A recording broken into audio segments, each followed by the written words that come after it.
Régulation des médias au Burkina Faso, le Premier ministre attentif aux préoccupations du Conseil supérieur de la communication. C'est le seul titre au menu de cette édition. Dames et messieurs, bonsoir et merci de suivre les informations sur la télévision de la famille.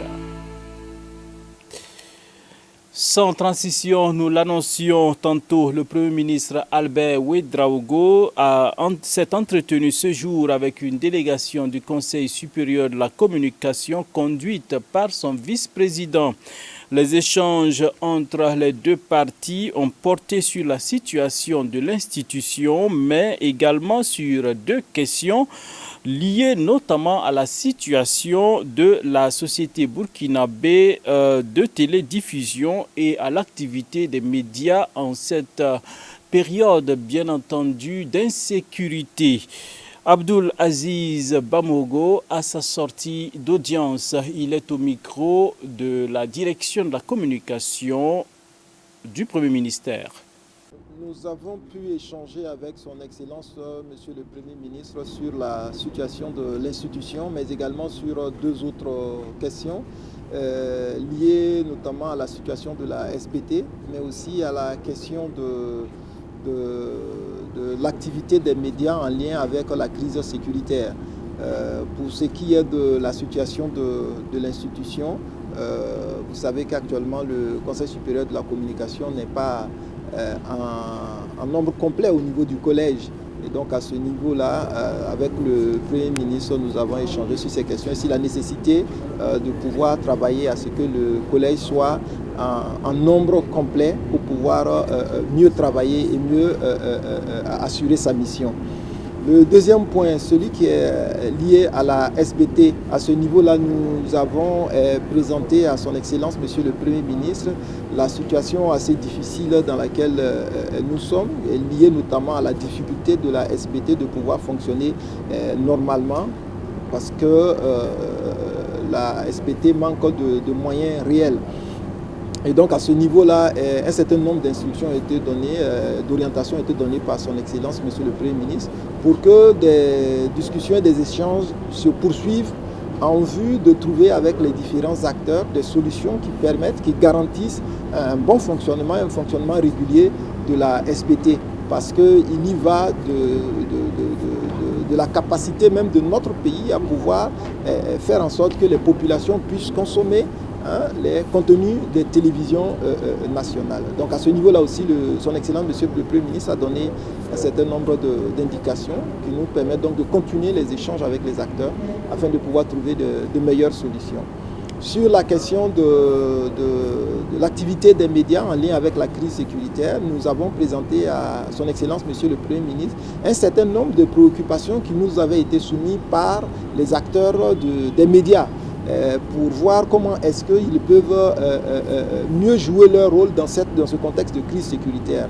Donc nous avons partagé ces préoccupations-là avec son Excellence, Monsieur le Premier ministre, mais nous lui avons présenté aussi des actions que le Conseil supérieur de la communication veut organiser, dans le sens de renforcer les capacités des médias, dans le sens de fluidifier le rapport entre les médias et les FDS, mais aussi en vue d'assurer une meilleure éducation aux médias de nos populations. Tout cela pour faire en sorte que l'action de lutte contre le terrorisme puisse être encore plus efficace. Nous sommes sortis satisfaits de ces échanges parce que nous avons vu son Excellence, Monsieur le Premier ministre, nous avons reçu une oreille attentive, nous l'avons vu vraiment préoccupé par ce qui nous préoccupe nous également. On s'est rendu compte aussi qu'il est bien informé, qu'il suit l'actualité de l'institution et les questions qui nous préoccupent.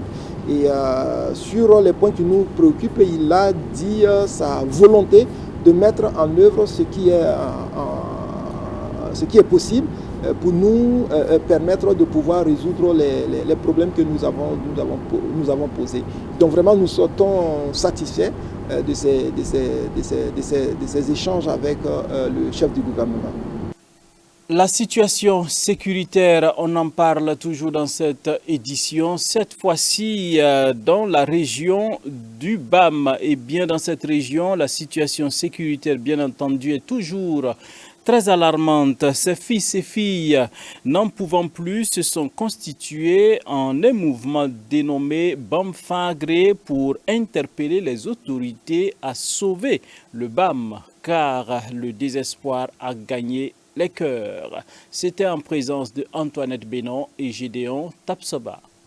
Il faut sauver le BAM. C'est le cri de cœur des fils et filles de la province du BAM réunis en un mouvement dénommé Bamfangre. L'insécurité dans cette zone bondit à grands pas et ses habitants disent être oubliés par les autorités du pays. Au cours d'une conférence de presse animée ce matin marquant la formalisation du Bamfangre, le mouvement interpelle les autorités à se pencher sur leur sort. Il faut sauver le BAM et cela est une revendication et non plus un cri de cœur. Sauver le BAM commence par la sécurisation des communes et zones qui ne sont pas encore atteintes. Et ensuite, la réinstallation des habitants qui viennent d'être délogés, tels que ceux de Cargo, Namsigia, Nasr, et progressivement jusqu'à ce que tous retournent dans leur village. L'installation d'un détachement ou d'une base militaire dans la zone de l'arrière-pays du lac BAM est une condition indispensable. Et cette revendication doit être satisfaite dans les plus brefs délais, car cette zone ne doit plus être un trou noir comme dit plus haut. Cela permettra à la population d'avoir un minimum de confiance quant à leur sécurité.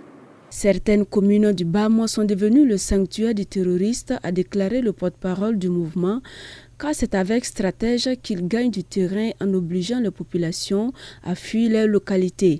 Nous revenons vers vous pour rapporter qu'actuellement, des 9 communes du BAM, seules 4 n'ont pas enregistré d'attaque, mais sont bien dans leur viseur quand on observe les mouvements de contournement du côté de l'axe Kongoussi-Kaya. La chute du verrou important qu'est Namsigia a entraîné dans son sillage le déguerpissement des rares localités restantes comme le village de Bassé et l'étau s'est resserré sur Bouzanga aujourd'hui. Point de refuge de dizaines de milliers de déplacés. La commune de Zimtanga n'a guère un meilleur sort. La stratégie des terroristes est connue et n'a jamais varié, sans qu'on ne puisse pour autant déployer les moyens adéquats pour la contrer. Il s'agit d'affamer et d'assoiffer une localité en la harcelant par des attaques incessantes pour finir par l'épuiser et lui porter le coup de grâce. Pendant ce temps, les localités riveraines dans l'expectative se croient à l'abri avant de se retrouver subitement dans la tourmente. Certaines des communes du BAM sont devenues des sanctuaires de terroristes et présentent des visages de danger permanents avec des risques d'attaque pour les autres. Loin de la capitale, il se passe des choses dramatiques dont malheureusement la solution est à Ouaga et nulle part ailleurs qu'à Ouaga, qui est le centre et le cœur du pouvoir. Jusque-là, la province attend de voir les résultats de la stratégie de lutte contre le terrorisme qui pour l'heure est illisible, souligne le mouvement. Il ajoute que de son côté, bientôt un mémorandum de solution sera mis à la disposition de tous pour combattre ce phénomène. Mais avant, le mouvement Bamfangre invite les localités accueillant les déplacés internes à mettre à leur disposition quelques portions de terres cultivables afin de réduire leur misère. La jeunesse des Assemblées de Dieu du Burkina Faso, section de la région de Bogdogo, a fait une halte dimanche dernier pour rendre grâce à Dieu pour son amour et bien entendu sa main toute puissante dans leurs activités. Ce fut également l'occasion pour le bureau sous-régional de faire le bilan de ces 3 années à la tête de ce groupe de jeunes. Le point à l'église de Dagnoin, en présence de Abibala Ibourema et Yannick Kaboré.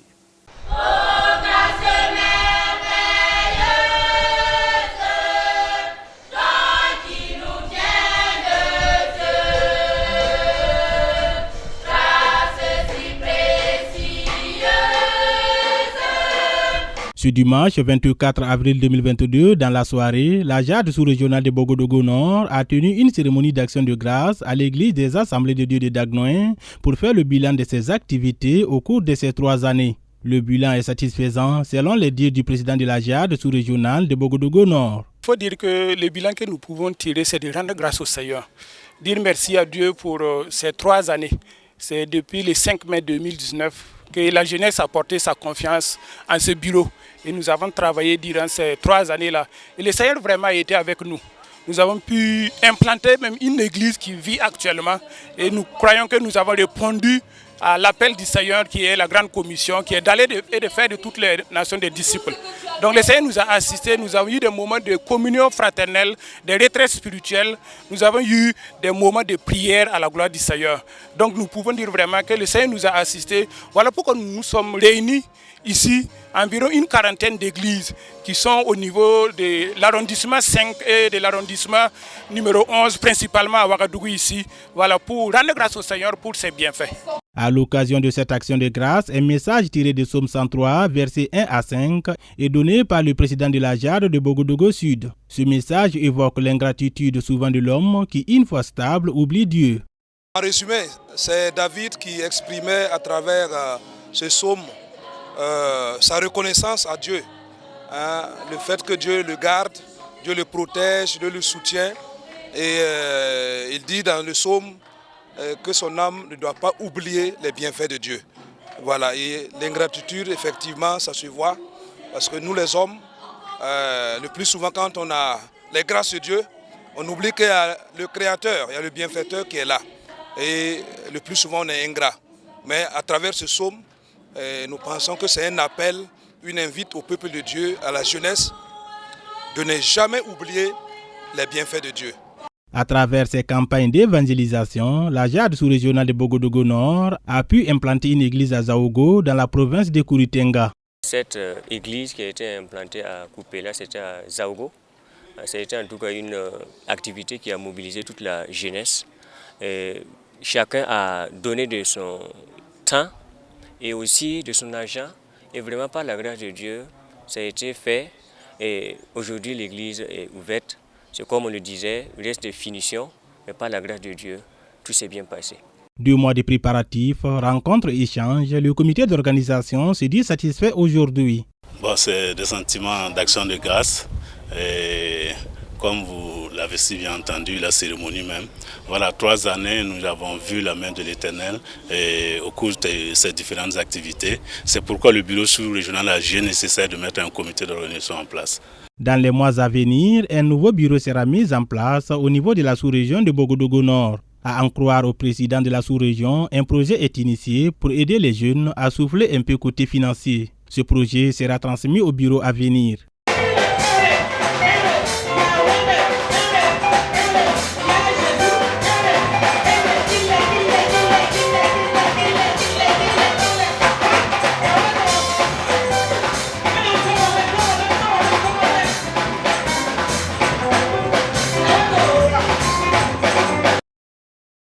Politique étrangère dans cette édition, le Togo présentera sa demande d'adhésion au Commonwealth en juin prochain. Eh bien, le Parlement togolais a donné quitus au gouvernement de présenter sa requête auprès de l'organisation interne gouvernementale lors de son prochain sommet au Rwanda. Le Togo va faire une demande pour intégrer le Commonwealth. Vendredi, les députés togolais ont voté pour l'adhésion du pays à l'organisation intergouvernementale fondée en 1949. En adoptant cette résolution, le Parlement demande au gouvernement togolais de présenter sa requête auprès du Commonwealth of Nations lors du prochain sommet du bloc qui se tiendra au Rwanda en juin. Composé de 54 membres, dont la plupart sont d'anciennes colonies britanniques, le Commonwealth n'impose aucune obligation à ses membres, dont 19 sont des pays africains. Les membres du Commonwealth doivent toutefois adhérer à la charte et aux valeurs de l'organisation telles que les droits humains, la démocratie ou encore la non-discrimination. La charte reconnaît qu'il convient d'aider, d'assister dans leur développement les petits États et les États vulnérables. Selon Yawad Segan, présidente du Parlement togolais, cette initiative permettrait au Togo, déjà membre de la Communauté économique des États d'Afrique de l'Ouest et de l'Organisation internationale de la francophonie, de renforcer ses programmes d'enseignement de l'anglais et de réactiver d'autres partenariats sans pour autant quitter la francophonie. Moscou critique les négociations avec Kiev. Eh bien, le président ukrainien Volodymyr Zelensky fait semblant de négocier. C'est une accusation du chef de la diplomatie russe. Pendant ce temps, pour Kiev, eh bien, c'est Moscou qui fait le choix de la guerre. Il y a un réel danger de troisième guerre mondiale. Le ministre russe des Affaires étrangères l'affirme dans une interview donnée à la télévision publique. Sergueï Lavrov accuse le président ukrainien de faire semblant de négocier. Beaucoup d'entre nous sont convaincus que la réelle position de l'Ukraine est déterminée à Washington, à Londres ou dans d'autres capitales occidentales. C'est pourquoi nos analystes politiques se demandent pourquoi parler avec l'équipe du président ukrainien Zelensky. Nous avons besoin de parler aux Américains, de négocier avec eux, de trouver un accord. Nous continuons à négocier avec l'équipe mise en place par Zelensky et ces contacts continueront. Mais ça serait utile de parler aux Américains. Mais nous n'observons aucun intérêt de leur part à établir le contact, que ce soit sur l'Ukraine ou sur d'autres sujets. Kiev récuse ces accusations et affirme que Moscou fait le choix de la guerre plutôt que de la négociation, notamment en bombardant de nombreuses villes durant ces derniers jours. Le président Volodymyr Zelensky demande aux Ukrainiens de résister encore aux troupes russes et de tout faire pour rendre leur présence insupportable. Tout le monde est d'accord sur une chose, même ceux qui officiellement ne nous soutiennent pas. C'est en Ukraine que se joue l'avenir de l'Europe, l'avenir de la sécurité mondiale et l'avenir du système démocratique. Si l'armée russe concentre son offensive dans l'est du pays, elle continue à frapper l'ensemble du territoire, parfois à des centaines de kilomètres du front. Les Russes bombardent tout le village, de façon chaotique, en quelque sorte. Nous ne voyons pas la logique de ces bombardements. Une fois, ils visent les chemins de fer, l'autre fois les installations industrielles, et le jour suivant, des zones d'habitation.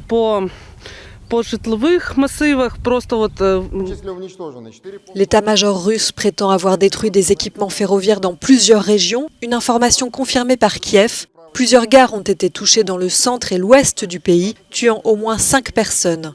Les Russes veulent éviter l'arrivée d'armes sur le front de l'Est. Elon Musk, le plus riche du monde, rachète le réseau social Twitter pour plus de 40 milliards d'euros.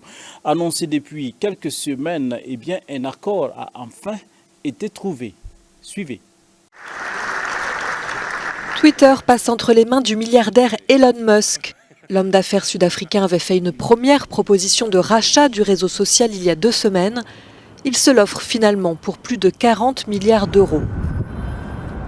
J'espère que même mes pires critiques resteront sur Twitter. C'est ce que signifie la liberté d'expression, a tweeté le patron de Tesla et de SpaceX. Musk est un des critiques de la plateforme et il veut transformer ses règles de modération. Ce libertarien les assimile à de la censure. L'année dernière, Twitter avait supprimé le compte de l'ex-président américain Donald Trump pour incitation à la violence après l'assaut du Capitole.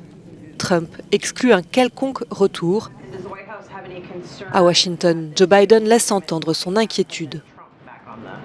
Peu importe qui détient ou dirige Twitter, le président est depuis longtemps préoccupé par la puissance des grands réseaux sociaux.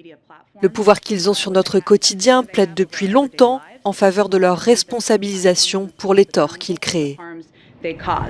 De nombreux responsables politiques s'inquiètent de l'arrivée d'Elon Musk à la tête de la plateforme. Pour beaucoup, Twitter ne lutte déjà pas assez contre la haine et la désinformation pour ses 330 millions d'utilisateurs. Et c'est sur cette note, dames et messieurs, que nous mettons un terme à ce journal. Nous prenons rendez-vous demain pour d'autres informations, bien entendu. En attendant, restez scotchés sur la chaîne de la famille. Bonsoir chez vous. Rendez-vous demain, dis-je. Je vous bénisse abondamment.